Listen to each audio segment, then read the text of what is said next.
कौसल्या सुप्रजा रामपूर्वा सन्ध्या प्रवर्तते। उत्तिष्ठ नरशार्दूल कर्तव्यं दैवमाह्निकम्। कौसल्या सुप्रजा रामपूर्वा सन्ध्या प्रवर्तते। उत्तिष्ठ नरशार्दूल कर्तव्यं दैवमाह्निकम्। उत्तिष्ठोत्तिष्ठ गोविन्द उत्तिष्ठ गरुडध्वज।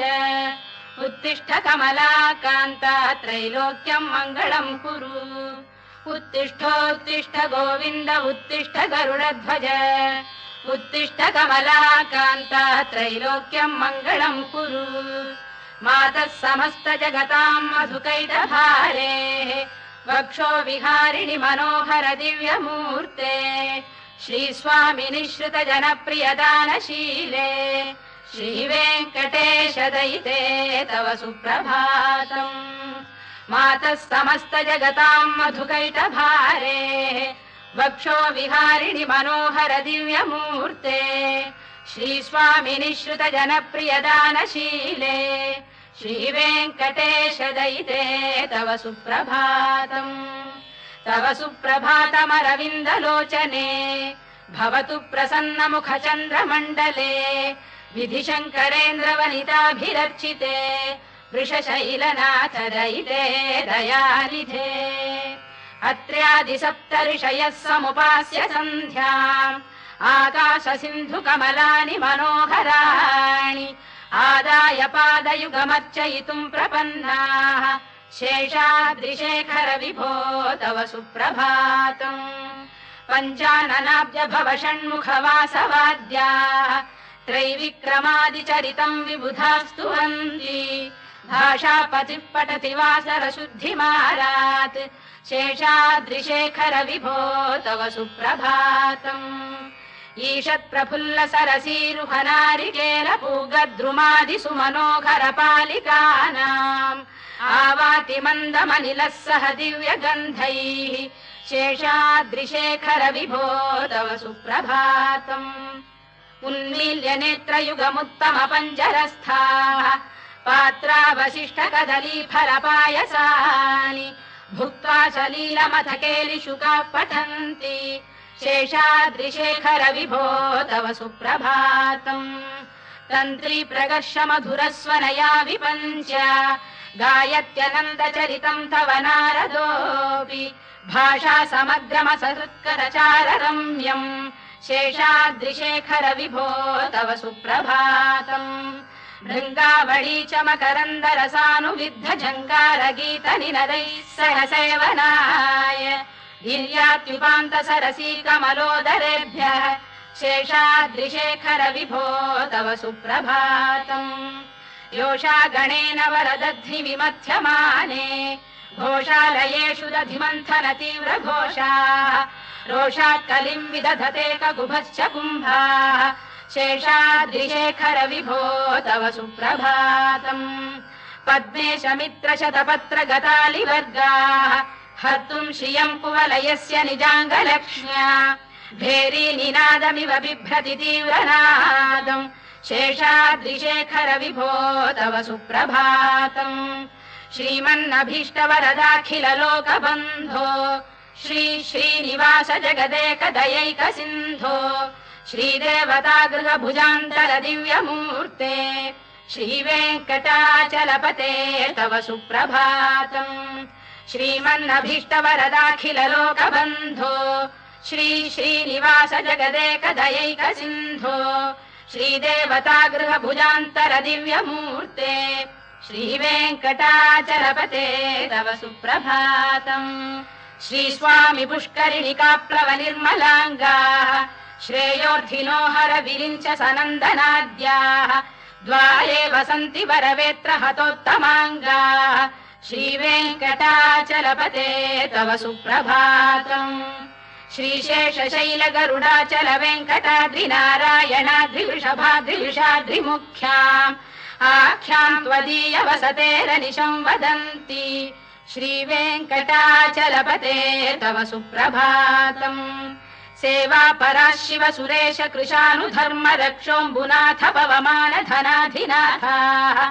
बद्धाञ्जलि प्रविलसन् निज शीर्षदेशाः श्रीवेङ्कटाचलपते तव सुप्रभातम् घाटीषु देवि खगराज मृगाधिराज नागाधिराज गजराज हयाधिराजाः स्वस्वाधिकारमहिमाधिकमर्थयन्ते श्रीवेङ्कटाचलपते तव सुप्रभातम् सूर्येन्दुभौम बुधवाक्परिकाव्यसौरिस्वर्भानुकेतु दिविषत्परिषत्प्रधानाः त्वद्दासदासचरमावधिदासदासाः श्रीवेङ्कटाचलपते तव सुप्रभातम् त्वत्पादधूलिभरितस्फुरितोत्तमाङ्गाः स्वर्गापवर्गनिरपेक्ष निजान्तरङ्गाः कल्पागमाकलनयाकुलताम् लभन्ते श्रीवेङ्कटाचलपते तव सुप्रभातम् त्वद्गोपुराग्रशिखराणि निरीक्षमाणाः स्वर्गापवर्गपदवीम् परमाम् श्रयन्तः मर्त्या मनुष्य भुवने मतिमाश्रयन्ते श्रीवेङ्कटाचलपते तव सुप्रभातम् श्रीभूविनायक दयादिगुणामृताब्धे देवादिदेव जगदेक शरण्यमूर्ते श्रीमन्ननन्त गरुडाधिभिरर्चिताङ्घ्रे श्रीवेङ्कटाचलपते तव सुप्रभातम् श्रीपद्मनाभ पुरुषोत्तम वासुदेव वैकुण्ठ माधव जनार्दन चक्रपाणे श्रीवत्स चिह्न शरणागत पारिजात श्रीवेङ्कटाचलपते तव सुप्रभातम् कन्दर्पदर्पहर सुन्दर दिव्यमूर्ते कान्ताकुजाम्बुरुह कुड्मललोल दृष्टे कल्याण निर्मल गुणाकर दिव्य कीर्ते श्रीवेङ्कटाचलपते तव सुप्रभातम् मीनाकृते कमठकोल नृसिंहवर्णिन् स्वामीन् परश्वत तपोधन रामचन्द्र शेषांश राम यदुनन्दन कल्किरूप श्रीवेङ्कटाचलपते तव सुप्रभातम् लेलालवङ्ग घनसार सुगन्धितीर्थम् दिव्यम् वियस्सरिति हेम घटेषु पूर्णम् धृत्वाद्य वैदिक शिखामणयः प्रहृष्टाः तिष्ठन्ति वेङ्कटपते तव सुप्रभातम् भास्वानुदेति विकचानि सरोरुहाणि सम्पूरयन्ति निनदैः कगुभो विहङ्गाः श्रीवैष्णवाः सततमर्थितमङ्गलास्ते धामाश्रयन्ति तव वेङ्कट सुप्रभातम् ब्रह्मादयः सुरवराः समहर्षयस्ते सन्तः सनन्दन मुखास्तव योगिवर्याः धामान्तिके तव हि मङ्गलवस्तु हस्ताः श्रीवेङ्कटाचलपते तव सुप्रभातम् लक्ष्मीनिवास निरवद्य गुणैक सिन्धो संसार सागर समुत्तरणैकसेतो वेदान्त वेद्य निज वैभव भक्त भोग्य श्रीवेङ्कटाचलपते तव सुप्रभातम् लक्ष्मीनिवास निरवद्य गुणैक सिन्धो संसार सागर समुत्तरणैकसेतो वेदान्त वेद्य निज वैभव भक्त भोग्य श्रीवेङ्कटाचलपते तव सुप्रभातम् इत्थम् वृषाचलपतेरिह सुप्रभातम् ये मानवाः प्रतिदिनम् पठितुम् प्रवृत्ताः तेषाम् प्रभात समये स्मृतिरङ्गभाजाम् प्रज्ञाम् परार्थ सुलभाम् परमाम् प्रसूते इत्थम् वृषाचलपतेरिह सुप्रभातम् ये मानवाः प्रतिदिनम् पठितुम् प्रवृत्ताः तेषाम् प्रभात समये स्मृतिरङ्गभाजाम् प्रज्ञाम् परार्थ सुलभाम् परमाम् प्रसूते कमलाकुच चूचुक कुङ्कुमतो नियतारुणितातुल नीलतनो कमलायतलोचन लोकपते विजयी भव वेङ्कटशैलपते कमलाकुच चूचुक कुङ्कुमतो नियतारुणितातुल नीलतनो कमलायतलोचन लोकपते विजयी भव वेङ्कटशैलपते चतुर्मुख षण्मुख पञ्चमुख प्रमुखाखिल दैवत मौलिमणे शरणागत वत्सल सारनिधे परिपालय मां वृषशैलपते अतिवेलतया तव दुर्विषहैरनुवेलकृतैरपराधशतैः भरितं त्वरितं वृषशैलपते परया कृपया परिपाहि हरे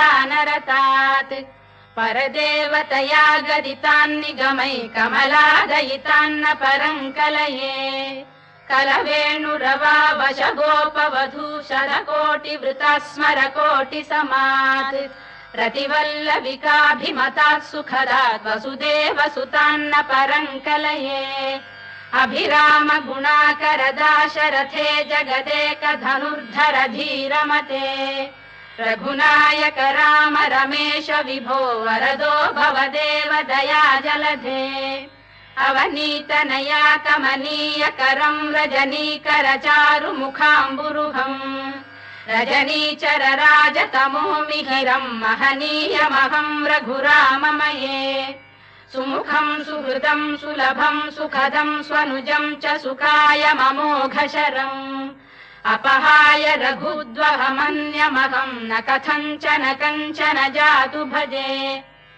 विना वेङ्कटेशं ननाथो ननाथः सदा वेङ्कटेशं स्मरामि स्मरामि हरे वेङ्कटेश प्रसीद प्रसीद प्रियं वेङ्कटेश प्रयच्छ प्रयच्छ विना वेङ्कटेशं ननाथो ननाथः सदा वेङ्कटेशं स्मरामि स्मरामि हरे वेङ्कटेश प्रसीद प्रसीद प्रियं वेङ्कटेश प्रयच्छ प्रयच्छ अहं दूरतस्ते पदाम्भोजयुग्म प्रणामेच्छया गत्य सेवां करोमि सकृत्सेवया नित्यसेवा फलं त्वं प्रयच्छ प्रयच्छ प्रभो वेङ्कटेश अज्ञानिना मया दोषान् शेषान् विहितान् हरे क्षमस्वत्वं शेषशैलशिखामणे अज्ञानिना मया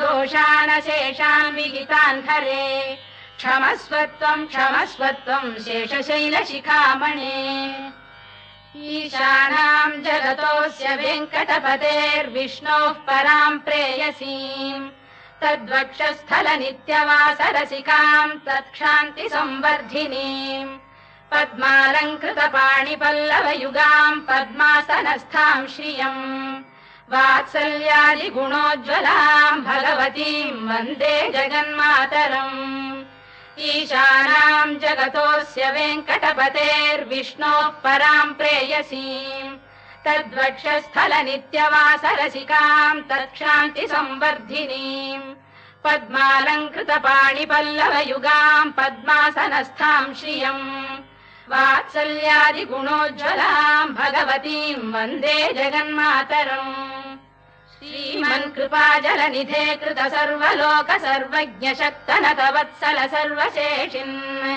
स्वामिन् सुशील सुलभाश्रित पारिजात श्रीवेङ्कटेश चरणौ शरणं प्रपद्ये श्रीमन्कृपाजलनिधे कृत सर्वलोक सर्वज्ञ शक्तनत वत्सल सर्वशेषिन् स्वामिन् सुशील सुलभाश्रित पारिजात श्रीवेङ्कटेश चरणौ शरणं प्रपद्ये आनूपुरार्पित सुजात सुगन्धि पुष्प सौरभ्य सौरभकरौ समसन्निवेशौ सौम्यौ सदानुभवनेऽपि नवानुभाव्यौ श्रीवेङ्कटेश चरणौ शरणं प्रपद्ये सद्यो विकासि समुदित्व रसान्द्र राग सौरभ्य निर्भर सरोरुह साम्यवार्ताम् सम्यक्षु साहस पदेषु विलेखयन्तौ श्रीवेङ्कटेश चरणौ शरणं प्रपद्ये रेखामयध्वज सुधा कलशात पद्रवज्राम्बुशाम्बुरुह कल्पक शङ्ख चक्रैः भव्यैरलङ्कृत तलौ परतत्त्वचिह्नैः श्रीवेङ्कटेश चरणौ शरणं प्रपद्ये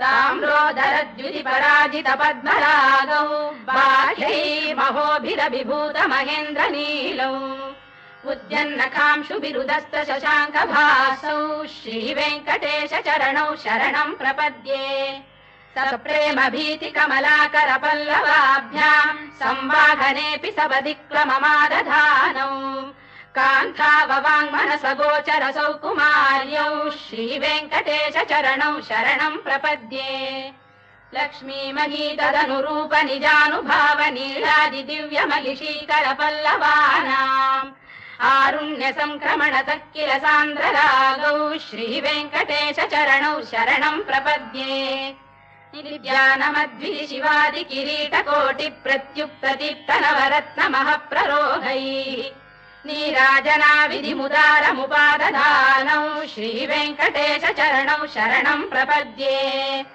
विष्णु पदे परम इत्युदित प्रशंसौ यौ मध्व उत्स इति भोग्यतयाप्युपातौ भूयस्ततेति तव पाणितल प्रतिष्ठौ श्रीवेङ्कटेश चरणौ शरणं प्रपद्ये पार्थाय तत्सदृश सारथिना त्वयैव यौ दर्शितौ स्वचरणौ शरणं व्रजेति भूयोऽपि मह्यमिहतौ करदर्शितौ ते श्रीवेङ्कटेश चरणौ शरणं प्रपद्ये मन्मूढिकालियपणे विकटाटवीषु श्रीवेङ्कटाद्रिशिखरे शिरसि श्रुतीनाम् चित्तेऽप्यनन्य मनसां सममाहितौ ते श्रीवेङ्कटेश चरणौ शरणं प्रपद्ये अम्लानघृष्यलवनीतलकीर्ण पुष्पौ श्रीवेङ्कटाद्रिशिखराभरणायमानौ आनन्दिताखिल मनोनयनौ तवैतौ श्रीवेङ्कटेश चरणौ शरणं प्रपद्ये प्रायः प्रपन्न जनता प्रथमावगाह्यौ मातुस्तनाविव शिशोरमृतायमानौ प्राप्तौ परस्पर तुलामतुलान्तरौ ते श्रीवेङ्कटेश चरणौ शरणं प्रपद्ये सत्त्वोत्तरैः सतत सेव्य पदाम्बुजेन संसारतारकदयार्द्रदृगञ्चलेन सौम्योपयन्तृमुनिना मम दर्शितौ ते श्रीवेङ्कटेश चरणौ शरणं प्रपद्ये सत्त्वोत्तरैः सतत सेव्य पदाम्बुजेन संसारतारकदयार्द्रदृगञ्चलेन सौम्योपयन्तृमुनिना मम दर्शितौ ते श्रीवेङ्कटेश चरणौ शरणं प्रपद्ये श्रीशश्रिया घटिकया त्वदुपाय भावे प्राप्ये त्वयि स्वयमुपेय दया स्फुरन्त्या नित्याश्रिताय निरवद्य गुणाय तुभ्यं स्यां किङ्करो वृषगिरीश न जातु मह्यम् श्रीशश्रिया घटिकया त्वदुपाय भावे प्राप्ये त्वयि स्वयमुपेय दया स्फुरन्त्या नित्याश्रिताय निरवद्य गुणाय तुभ्यम् स्यां किङ्करो वृषगिरीश न जातु मह्यम् श्रियकान्ताय कल्याण निधये निधयेऽर्थिनाम् श्रीवेङ्कटनिवासाय श्रीनिवासाय मङ्गलम् श्रियकान्ताय कल्याण निधये निधयेऽर्थिनाम् श्रीवेङ्कटनिवासाय श्रीनिवासाय मङ्गलम् लक्ष्मी सविभ्रमालोक सुभ्रू विभ्रम चक्षुषे चक्षुषे सर्वलोकानां वेङ्कटेशाय मङ्गलम् श्रीवेङ्कटाद्रिशृङ्गाग्रमङ्गलाभरणाङ्गये मङ्गलानां निवासाय श्रीनिवासाय मङ्गलम् सर्वावयव सौन्दर्य सम्पदा सर्वचेतसाम् सदा सम्मोहनायास्तु वेङ्कटेशाय मङ्गलम् नित्याय निरवध्याय सत्यानन्द चिदात्मने सर्वान्तरात्मने श्रीमद्वेङ्कटेशाय मङ्गलम् स्वतः सर्वविदे सर्वशक्तये सर्वशेषिणे सुलभाय सुशीलाय वेङ्कटेशाय मङ्गलम् परस्मै ब्रह्मणे पूर्णकामाय परमात्मने प्रयुञ्जे परतत्त्वाय वेङ्कटेशाय मङ्गलम् आकालतत्त्वमश्रान्तमात्मनामनुपश्यताम् अतृप्त्यमृतरूपाय वेङ्कटेशाय मङ्गलम् प्रायस्वचरणौ पुंसां शरण्यत्वेन पाणिना कृपयाधिशते श्रीमद्वेङ्कटेशाय मङ्गलम् दयामृततरङ्गिण्यास्तरङ्गैरिव शीतलैः अभाङ्गैः सिञ्चते विश्वं वेङ्कटेशाय मङ्गलम् श्रद्भूषाम्बरहेतीनां सुषमावकमूर्तये सर्वार्तिशमनायास्तु वेङ्कटेशाय मङ्गलम् श्रीवैकुण्ठविरक्ताय स्वामि पुष्करिणीतटे रमया रममाणाय वेङ्कटेशाय मङ्गलम् श्रीवैकुण्ठविरक्ताय स्वामि पुष्करिणीतटे रमया रममाणाय वेङ्कटेशाय मङ्गलम् श्रीमत्सुन्दरजामातृमुनिमानसवासिने सर्वलोकनिवासाय श्रीनिवासाय मङ्गलम् मङ्गलाशासनपरैर्मदाचार्य पुरोगमैः सर्वैश्च पूर्वैराचार्यैः सत्कृतायास्तु मङ्गलम्।